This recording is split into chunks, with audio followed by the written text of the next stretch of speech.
PM મોદીએ ચૈતર વસાવાને jail થતાં પહેલીવાર કહ્યું આવું, બતાવ્યો ભાજપનો પાવર। આ સાંભળીને આદિવાસી સમાજમાં રોષ।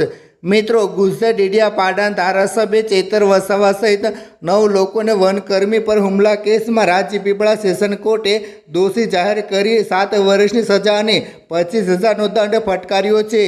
ચૈતર વસાવાને સજા મળતા જ વડોદરા સેન્ટ્રલ જેલમાં મોકલવામાં આવ્યા હતા। હવે તેઓ આ કેસમાં જામીન મેળવવા માટે પ્રયાસો કરી રહ્યા છે। આ કેસમાં એક મહિલાને કોર્ટે જામીન આપ્યા છે। ત્યારે વડાપ્રધાન નરેન્દ્ર મોદીએ આજે પંજાબમાં આડકતરી રીતે ચૈતર વસાવાને આમ આદમી પાર્ટી પર પ્રહારો કર્યા હતા। મિત્રો, વડાપ્રધાને જાહેર સભાને સંબોધતા આડકતરી રીતે કહ્યું હતું કે કેટલાક દિવસો પહેલાં ગુજરાતમાં આમ આદમી પાર્ટીના એક ધારાસભ્યને કોર્ટે 7 વર્ષની સજા સંભળાવી છે।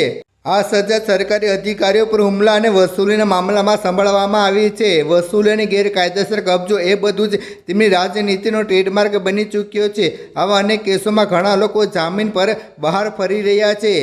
પંજાબની સત્તા પર બેઠા છે તેઓ પણ ખૂબ જ અભિમાની। મિત્રો, વડાપ્રધાન નરેન્દ્ર મોદીએ પંજાબમાં જાહેર સભાને સંબોધતા કહ્યું હતું કે આજે જે લોકો પંજાબની સત્તા પર બેઠા છે તેઓ ખૂબ જ અભિમાનથી દેશની રાજનીતિ દબાવવાનો પ્રયાસ કરી રહ્યા છે, પરંતુ આજે તેમનું સત્ય દેશ જોઈ રહ્યો છે। 2-3 દિવસ પહેલાં જ દિલ્હીમાં તેમના એક નેતાને કોર્ટે દોષી જાહેર કર્યો હતો। તેમના પર કોમી વૈમનસ્ય ફેલાવવાનો આરોપ છે। આ ઉપરાંત પોલીસના આઈબી અધિકારીની હત્યાનો પણ આરોપ લગાવવામાં આવ્યો છે। આ લોકોની બેશરમી જુઓ। કોર્ટે સાબિતીના આધાર પર ચુકાદો આપ્યો અને આ લોકો કોર્ટના ચુકાદા સામે સવાલો ઉઠાવી રહ્યા છે। મિત્રો, તમને વધુ જણાવી દઈએ કે નર્મદા જિલ્લાના રાજકારણમાં હાલના દિવસોમાં એક મોટી હલચલ જોવા મળી રહી છે। આમ આદમી પાર્ટીના ધારાસભ્ય ચૈતર વસાવાના સમર્થનમાં યોજનારા કાર્યક્રમો અને તે અંગે કરવામાં આવી રહેલા દાવોએ સમગ્ર રાજ્યનું ધ્યાન ખેંચ્યું છે।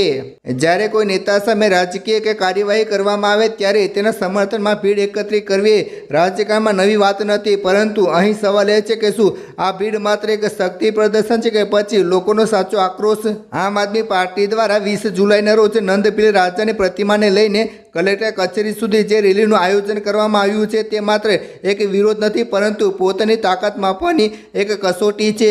આ સમગ્ર મામલાની શરૂઆત આમ આદમી પાર્ટીના જિલ્લા પ્રમુખ દ્વારા કરવામાં આવેલા એક મોટા દાવાથી થઈ રહી છે।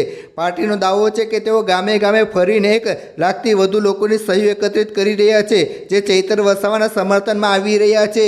જોકે રાજકીય વિશ્લેષકોનું માનવું છે કે આંકડાઓની માયાજાળ ઘણીવાર ભ્રામક હોઈ શકે છે। 1 લાખ સહીનો દાવો ખૂબ જ મોટો છે અને તેની કોઈ સત્તાવાર પુષ્ટિ ન હોવાથી આને પોતાની પાર્ટીની વ્યૂહરચનાનો ભાગ ગણાવવો ખૂબ જ જરૂરી છે। આ લડાઈ માત્ર એક ધારાસભ્ય કે એક જિલ્લા પૂરતી સીમિત નથી, તેમાં રાજકીય, સામાજિક અને વિવિધ જ્ઞાતિઓ અને વર્ગોને એક મંચ લાવવાનો પ્રયાસ પણ દેખાઈ રહ્યો છે। જો પટેલ, દરબાર, મુસ્લિમ અને આદિવાસી સમાજ ખરેખર એક સાથે જોવા મળે છે તો ગુજરાતના રાજકારણમાં એક નવું સમીકરણ રચાઈ શકે છે।